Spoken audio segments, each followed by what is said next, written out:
कि आप देख रहे हैं लोकल टीवी। इस समय हम लोकल टीवी के न्यूज़ रूम में मौजूद हैं और लोकल टीवी में फिर से एक बार मेरे दर्शकों का स्वागत है। आप लोकल टीवी देखना शुरू कर चुके हैं। छत्तीसगढ़ की तमाम बड़ी खबरों के साथ ही क्षेत्र की खबरों से अपडेटेड रहने के लिए लोकल टीवी के चैनल को सब्सक्राइब कर दीजिए, ताकि सबसे पहले क्षेत्र की छोटी बड़ी खबर या छत्तीसगढ़ से जुड़ी कोई भी बड़ी खबर आप तक पहुंच सके। अब हम तेतलखुटी में चल रहे श्रीमद् भागवत कथा के विषय में बातचीत करने वाले हैं। जो अमलीपदर के जो आचार्य हैं, जगन्नाथ मंदिर श्री जगन्नाथ मंदिर के आचार्य हैं पंडित रामानुज युवराज पांडे महाराज, वहाँ पर श्रीमद् भागवत गीता का 9 दिवसीय जो आयोजन किया गया है, इसमें पंडित रामानुज युवराज पांडे जी के द्वारा वहाँ पर भागवत कथा का जो लोगों तक भगवत कथा को पहुँचाया जा रहा है।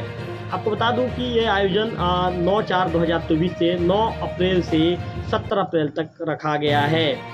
कथा का जो समय है दोपहर 1 बजे से हरी इच्छा तक, इस तरह की बातें जो आमंत्रण पत्र में कही गई है उसमें रखा गया है। मैं आपको जो कार्यक्रम अभी शुरू हो चुका है। 9 अप्रैल से ये जो मंगलवार के दिन ये कार्यक्रम शुरू हुआ है।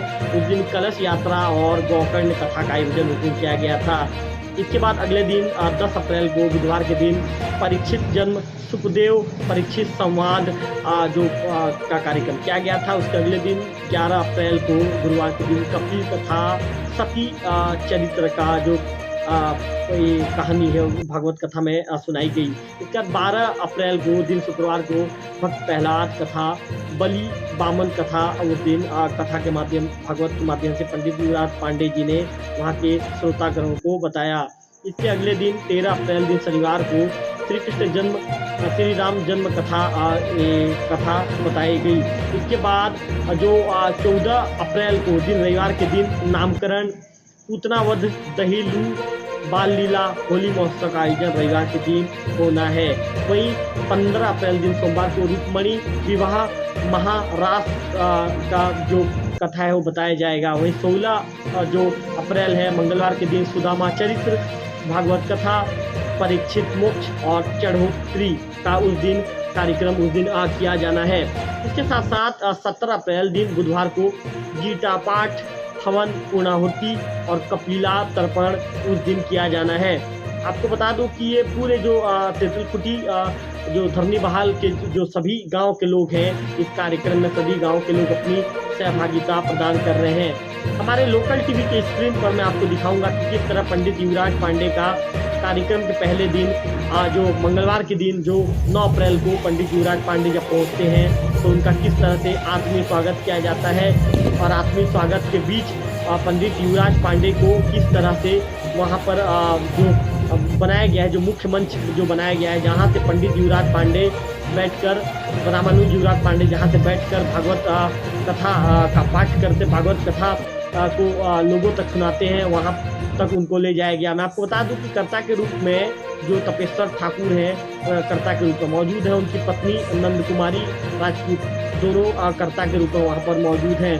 पंडित हमारे लोकल टीवी के स्क्रीन पर पंडित रामानुज युवराज पांडे के साथ ही आप जो कर्ता हैं तपेश्वर राजपूत और उनकी पत्नी श्रीमती नंद कुमारी राजपूत को भी आप देखेंगे कि किस तरह से अपने सिर पर जो कथा की जो सामग्री है, जो ये क्या श्रीमद् भागवत गीता को अपने सिर पर ये कह सकते हैं कि जो कथा में जो उपयोग की जाने वाली जो ये है जो भागवत गीता है उसको ले जाकर मंच तक ले जाया जा रहा है। वही हम आपको अलग अलग तरह के विजुअल हम हमारे लोकल टीवी के स्क्रीन पर दिखाएंगे कि किस तरह से भागवत कथा को सुनने के लिए भक्तों का जो हुजूम उमड़ पड़ रहा है, श्रद्धालुगण वहाँ पर पहुँच रहे हैं। लोगों में एक अलग ही उत्साह देखने को मिल रहा है। 9 तारीख से शुरू हुए इस जो आयोजन में शामिल होने के लिए हजारों की संख्या में लोग पहुंच रहे हैं। एक बड़े पंडाल की व्यवस्था की गई है। बड़े पंडाल में पूरे क्षेत्र भर के लोग उस पंडाल में पहुंच रहे हैं और इसके साथ साथ भक्तगणों के लिए जो भक्तगण पहुंच रहे हैं वहां पर भक्तगण बाकायदा प्रभु के जो रास मतलब प्रभु के भक्ति में सराबोर होकर डूब रहे हैं और इसके साथ साथ जो भागवत कथा को भी वहाँ के लोग सुन रहे हैं। मैं आपको बता दूं कि ये जो कार्यक्रम है हिंदू नववर्ष के पावन अवसर पर यह कार्यक्रम का आयोजन किया गया है। आचार्य पंडित युवराज पांडे जी जो जगन्नाथ मंदिर अमलीपदर के जो पुजारी हैं वो इस कार्यक्रम में भागवत कथा को लोगों तक भागवत कथा उनके माध्यम से लोग सुन रहे हैं। इस कार्यक्रम में लोग भक्ति के सरोवर में डूब गए हैं। वही श्रद्धालु भागवत शुरू होने के बाद लोग पूरी तरह से भक्ति के सागर में डूबकर इस भागवत को सुन रहे हैं। भागवत को सुनने के लिए बड़े दूर दराज से उड़ीसा से भी लोग भागवत को सुनने के लिए वहाँ पर पहुँच रहे हैं। इसके साथ साथ देवभोग और मैनपुर ब्लॉक के कई गाँवों के लोग जब से भागवत वहाँ पर शुरू हो रहा है तब से भागवत को सुनने के लिए लोग दोपहर 1 बजे से पहले ही लोग पहुँच रहे हैं। पंडाल में जो बनाया गया है पंडाल में बैठकर भागवत कथा को वहाँ पर भागवत कथा का रसपान ले रहे हैं। मैं आपको ये बताना चाहूँगा कि हमारा लोकल टीवी स्क्रीन पर आप देख रहे हैं लगातार हम वीडियो दिखा रहे हैं कि किस तरह से पंडित युवराज पांडे जी का स्वागत किया गया, किस तरह से गाँव में उनको सुनने के लिए हजारों की संख्या में लोग पहुँचे हैं। लोगों में किस तरह एक भारी उत्साह देखा जा रहा है। तमाम पूरे वीडियो को हमारे लोकल टीवी की स्क्रीन पर दिखा रहे हैं।